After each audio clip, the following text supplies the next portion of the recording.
In order to understand the Earth's climate, it's critical we understand how warm the planet is, how its temperature changes over time, and what factors can force those changes.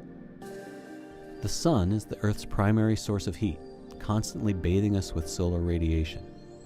The land surface, cloud cover, and our atmosphere help determine how much of that heat is reflected and how much is retained.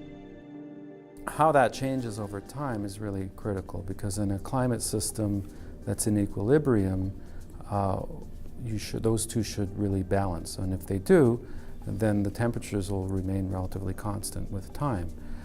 Now, when you add greenhouse gases such as carbon dioxide, methane, you change that radiation balance at the top of the atmosphere. You reduce the amount of outgoing radiation, and so that imbalance means more energy is in the system.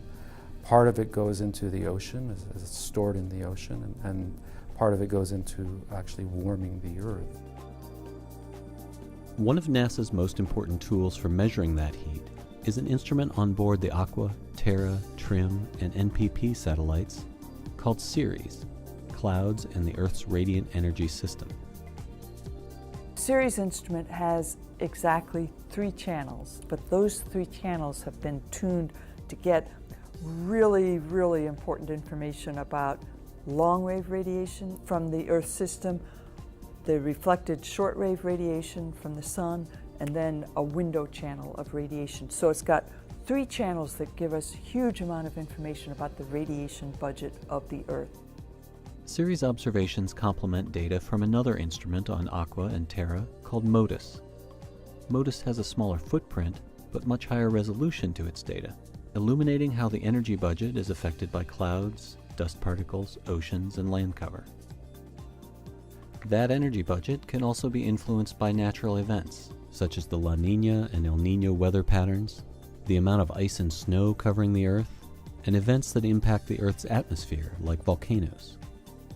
Researchers use CERES data and similar data sets from the past to establish a long-term trend that encompasses all those factors and the natural variation of the Earth's radiation budget.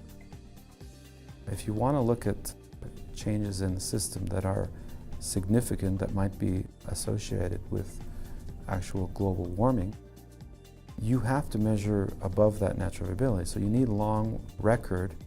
The CERES instruments and their predecessors have been taking the Earth's temperature for almost 30 years, and this data can be used in conjunction with other measurements of the Earth's vital signs. And so having the CERES measurements, the ocean heat storage measurements, measurements of sea level rise, measurements of land ice volume, all of those should give you a coherent picture of how things are changing as we warm the climate.